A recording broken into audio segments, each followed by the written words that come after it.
I could have killed them all.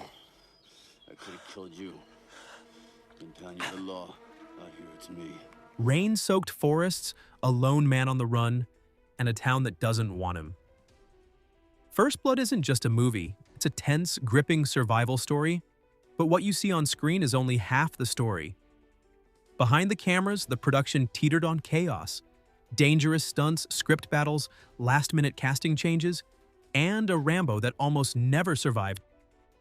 Today, we're diving into 10 weird facts about First Blood that will change the way you see the film forever.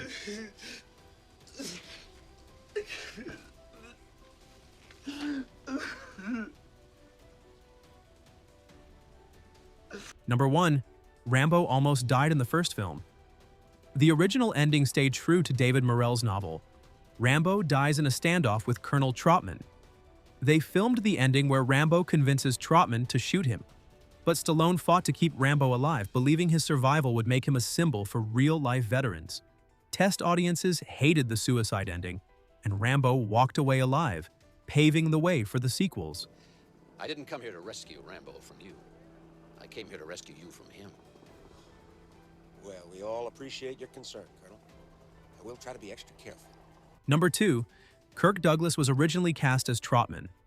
The legendary Kirk Douglas even appeared on set, and in early promotional material, he demanded a larger role and wanted the original tragic ending where Rambo dies. Stallone and director Ted Kotcheff refused to change the story, so Douglas quit. Richard Crenna was cast at the last minute and became the calm, authoritative figure Rambo needed.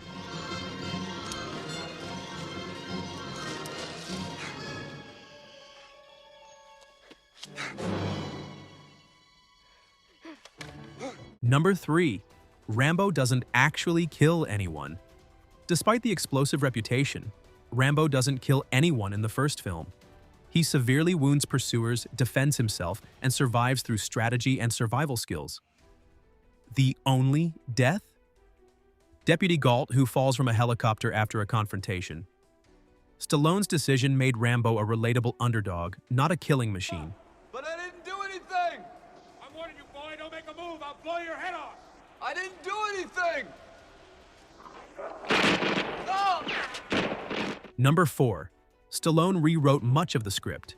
When Stallone signed on, the script was considered too talky and made Rambo appear unstable.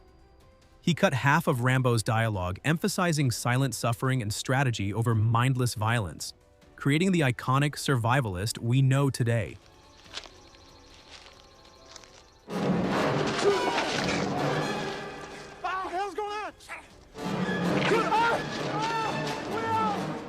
Number 5. Filming in real forests was brutal. The production shot in British Columbia's wilderness. Freezing rain, mud, and flash floods destroyed sets and props. Crew members slept in tents, actors risked hypothermia, and bears were occasionally spotted nearby. Every drop of sweat and dirt you see on screen? Totally real.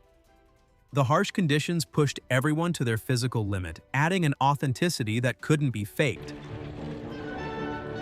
Enjoying these behind-the-scenes secrets? Hit like and subscribe, because the next facts get even wilder.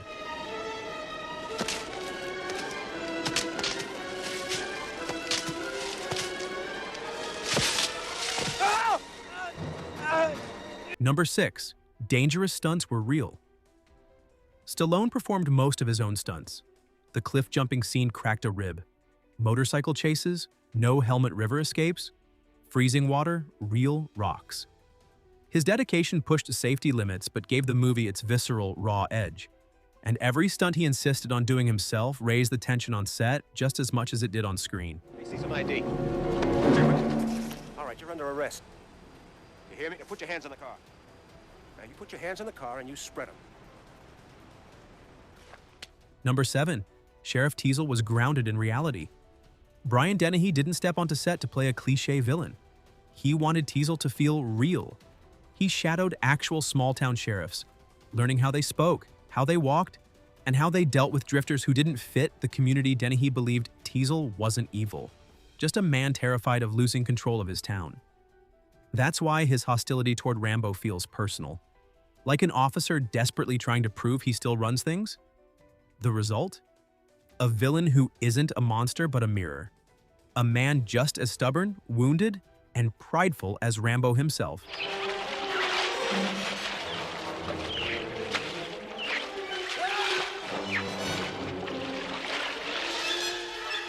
Number 8.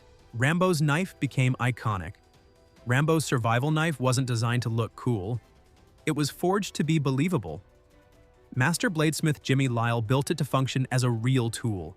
14 inches of steel, a sawback spine, and a hollow handle packed with a true survival kit. Fans became obsessed immediately, flooding knife shops with orders and turning Lyle into a legend almost overnight. Decades later, collectors still treat the original design like holy relics. Because that blade wasn't just a prop, it was Rambo's soul.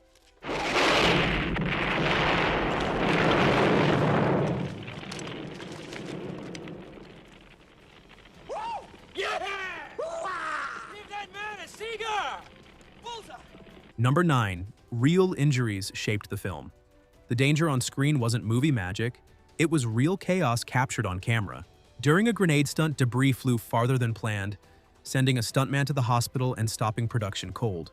Stallone himself racked up bruises, cuts, and even cracked ribs from performing his own stunts in the freezing wilderness.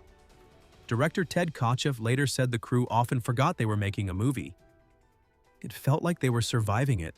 That raw tension bleeds into every frame, giving First Blood an authenticity modern action films rarely dare to recreate.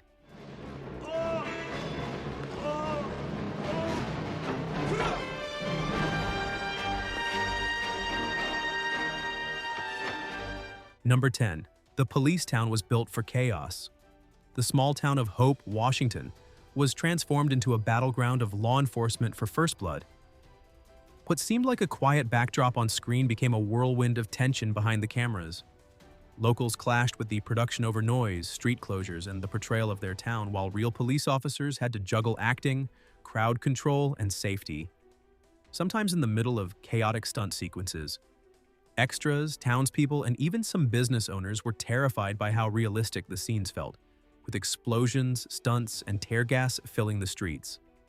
The crew pushed on, capturing a level of intensity that gave audiences a town that truly felt alive and hostile.